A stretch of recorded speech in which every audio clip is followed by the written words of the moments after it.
Assalamualaikum warahmatullahi wabarakatuh. Perkenalkan, nama saya Arif Hidayat, NPM 5021235 dari kelas 4F.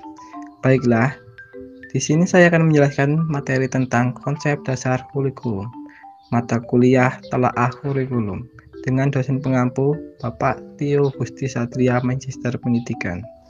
Baiklah, kita masuk ke bagian pertama, pengertian kurikulum. Istilah kurikulum berasal dari bahasa Latin, yakni kurikuler. Artinya, jarak yang harus ditempuh oleh seorang pelari. Pada waktu itu, pengertian kurikulum ialah jangka waktu pendidikan yang harus ditempuh oleh siswa yang bertujuan untuk memperoleh ijazah. Dengan menempuh suatu kurikulum, siswa dapat memperoleh ijazah. 2. Pengertian kurikulum menurut ahli. 1. Pengertian kurikulum menurut KRJF pada tahun 1968. Kurikulum adalah semua pembelajaran yang dirancang dan dilaksanakan secara individu ataupun secara berkelompok, baik dilaksanakan di sekolah maupun di luar sekolah. 2. Pengertian kurikulum menurut INLO pada tahun 1966. Menurut INLO, kurikulum adalah usaha menyeluruh yang dirancang oleh pihak sekolah untuk membimbing murid memperoleh hasil pembelajaran yang sudah ditentukan. 3. Pengertian kurikulum menurut Nagli dan Evans pada tahun 1967. Kurikulum adalah semua pengalaman yang dirancang dan dikemukakan oleh pihak sekolah. 3. Prinsip-prinsip kurikulum.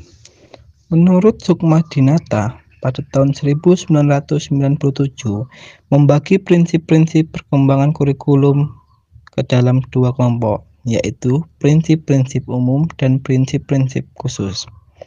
Prinsip-prinsip umum terbagi atas relevansi, fleksibilitas, kontinuitas, praktis, dan efektivitas.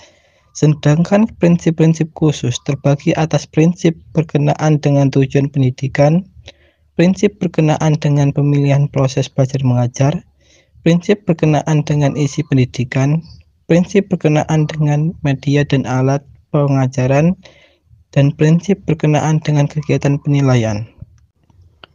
4. Fungsi kurikulum.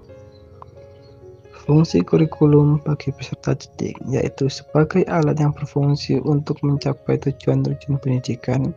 Kurikulum suatu sekolah berisi uraian tentang jenis-jenis program apa yang diselenggarakan di sekolah tersebut, bagaimana menyelenggarakan setiap jenis program, siapa yang bertanggung jawab di dalam penyelenggaraannya, dan perlengkapan apa yang dibutuhkan.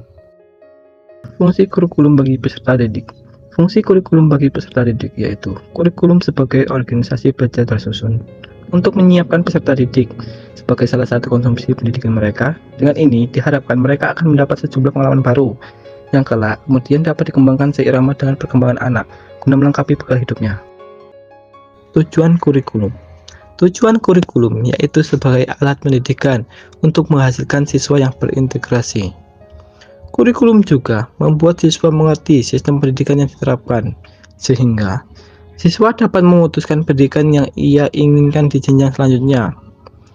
Tujuan kurikulum juga untuk memeratakan pendidikan dalam negara, membimbing serta mendidik siswa agar menjadi pribadi yang cerdas, berpengetahuan tinggi, kreatif, inovatif, bertanggung jawab, dan siap masuk ke dalam kehidupan bermasyarakat. Komponen kurikulum. 1.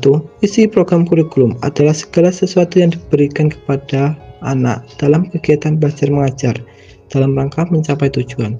Isi kurikulum meliputi jenis-jenis bidang studi yang diajarkan dan isi program masing-masing studi tersebut. 2. Organisasi kurikulum adalah struktur program kurikulum yang berupa kerangka program-program pengajaran yang akan disampaikan kepada siswa. Organisasi kurikulum dapat dibedakan menjadi dua macam, yaitu struktur horizontal dan struktur vertikal. 3. Strategi kurikulum. Dimasukkan strategi pelaksanaan kurikulum di sekolah.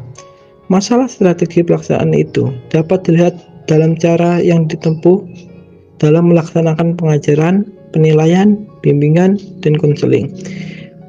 pengaturan kegiatan sekolah secara keseluruhan, pemilihan metode belajar, alat atau media, dan sebagainya. Terima kasih. Wassalamualaikum warahmatullahi wabarakatuh.